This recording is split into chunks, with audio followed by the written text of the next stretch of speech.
Coffee lover, aku jumpa Hidden Gem Coffee Shop dekat section 1 Bandar Baru Bangi tau. Memang hidden gila, sekeliling dia semua perumahan, lepas tu dah ada kedai lama. Dia sewa kedai lama ni buat coffee shop. Okey, dekat sekeliling ni, dia ada tanam pokok kopi sendiri. Tapi dia bukanlah pakai bin dekat sini. Lepas tu, dia ada board game, budak-budak boleh main kan. Kita panggil Beast of the Week lah. Okey, yang ini daripada Indonesia. Okey, jom kita try order dekat dalam. Signature kat sini, kita actually ada banyak jenis of beans. Bulan ni kita daripada Sabah dengan Indonesia. Best selling kita daripada Ranau, untuk yang bahagian Sabah, untuk yang bahagian Indonesia, Arum Manis. Arum Manis saya buat untuk Prover, Black. Yang Ranau kita buat latte. Is that okay? Okey, boleh. Actually kita sebenarnya roasting sendiri, sebab tu kita ada banyak choice. Sebab tu saya cakap tadi seasonal. Maksudnya setiap bulan akan berbeza-beza. Selain daripada kopi, kita ada non-coffee. Kita punya signature Black Forest Frappe. Kalau tak nak yang jenis frappe, kita ada ceremonial grade matcha. Dan yang kita ada the best selling kat sini, the best part is budak sekolah, kita akan bagi RM5 frappe coklat dan strawberry termasuk whipped cream. You nak add on tak? Kita kat sini pastry bake to order. I suggest kat you mini chicken pie sebab dia homemade.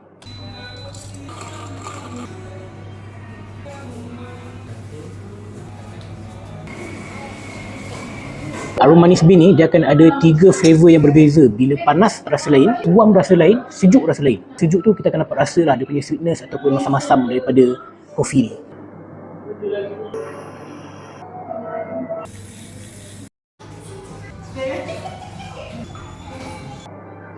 Black Forest Choc Berry. Coklat frappe RM5 untuk budak-budak. Matcha ceremonial. Kopi Ranau Sabah.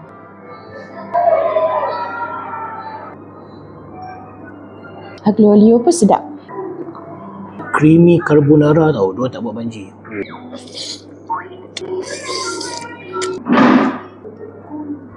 Ada isi. Kat CMP ni, kat belakang sebenarnya ada galeri lukisan. Jom kita terjah. Tada! Wow. Okay, owner dia memang pelukis, veteran. Jumpa dia kena appointment. By appointment boleh jumpa dan dia boleh bagi tahulah story pasal lukisan semua ni. Ni jual ke hanya Dia jual dan ada yang untuk display. Itu kena tanya pelukis lah. Untuk space ni, kita boleh buat rental untuk buat event. As a event space. Harga daripada RM100. Dari permula RM100. Okay, tengoklah macam mana arrangement, food and beverages ke. Waktu operasi CMP setiap hari kecuali hari Khamis kita tutup. Bermula 9 pagi sampai 7.30 malam. Jom beramai-ramai datang ke CMP untuk menikmati kopi dan lukisan.